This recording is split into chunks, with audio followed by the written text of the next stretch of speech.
अस्सलाम वालेकुम dear student, practical coaching से मैं आप लोग की खिदमत में हाजिर हूं। इससे पहले लेक्चर यानी लेक्चर नंबर 15 में हमने आइसोटोप्स ऑफ क्लोरीन, कार्बन और यूरेनियम का जो आइसोटोप्स थे उसको हमने डिस्कस किए थे लेक्चर नंबर 15 में। आज का जो लेक्चर है लेक्चर नंबर 16, इसमें हमने डिस्कस करना है एप्लीकेशन ऑफ आइसोटोप्स या यूजेस ऑफ आइसोटोप्स। अब वो जो आइसोटोप्स थे, चाहे वो कार्बन का हो, चाहे क्लोरीन का हो, चाहे आयोडीन का हो, ठीक है, उसका यूजेस क्या है, उनके एप्लीकेशन क्या है, उनके फायदे क्या है, उन फायदे को यहां पे हमने डिस्कस करना है, उनके एप्लीकेशन को यहां पे हमने क्या करना है, डिस्कस करना है। नंबर 1 पे यहां पे मैंने लिखा है फास्फोरस 32 और साथ ही स्ट्रोंटियम 90।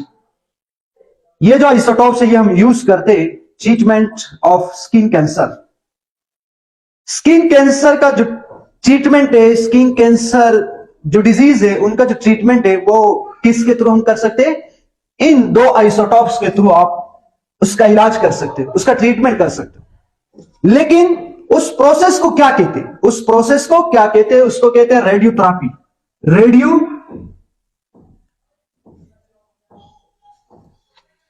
रेडियोथेरेपी।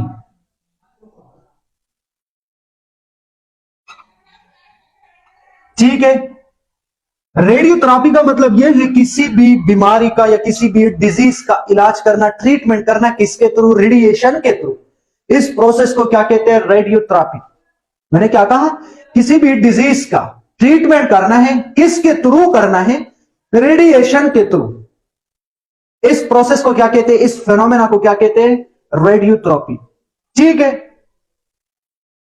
आयोडीन 131 हम यूज करते identify the problem in thyroid gland. For example, गर्दन या गले में जो थायराइड ग्लैंड है उनको आइडेंटिफाई करने के लिए, उनका ट्रीटमेंट करने के लिए हम यूज करते हैं आयोडीन 131। फॉर एग्जांपल, कभी कभार गले में यहां पे थायराइड ग्लैंड आता है, ठीक है, थायराइड ग्लैंड ये भी एक किस्म का डिजीज है। इस डिजीज को आइडेंटिफाई करना, उनको मालूम करना और उनका ट्रीटमेंट करना, उसके लिए हम किस चीज को यूज करते हैं? आयोडीन 131। चौथे नंबर पे आपके पास technetium to monitor the growth in fracture healing.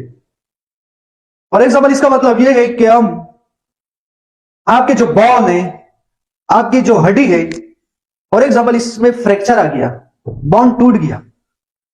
अब उसी बोन को आइडेंटिफाई करने के लिए कि यह बोन कहां पे टूटा हुआ है, टूटने के बाद वो ग्रोथ क्यों नहीं कर रहे, इसका रीजन क्या है, उसको फाइंड करने के लिए या उनका ट्रीटमेंट करने के लिए हम यूज करते हैं टेक्नीशियम।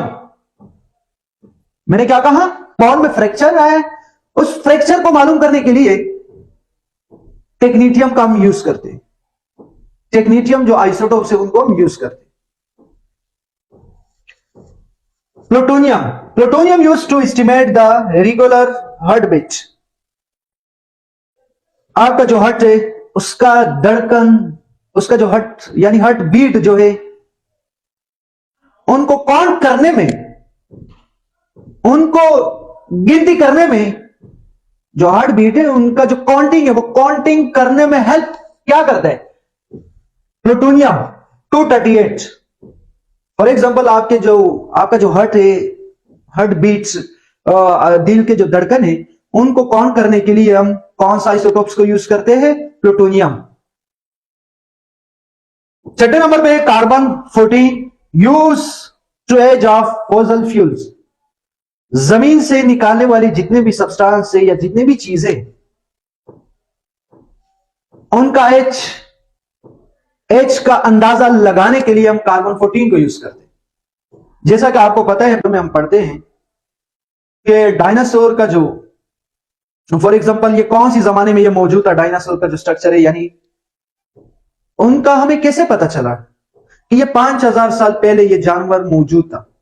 तो कार्बन 14 के थ्रू। क्योंकि कोई भी इंसान है जी, इंसान हो या जितने भी जानदार है, जानवर हो, जानदार जो भी, for example organism, living organism, मरने के बाद उसमें कार्बन 14 का जो क्वांटिटी है वो बढ़ता नहीं है, बल्कि उसी जगह पर रुक जाता है। लेकिन अगर आप जिंदा हो तो कार्बन 14 जो है वो बढ़ जाता है। मरने के बाद वो बढ़ता नहीं है।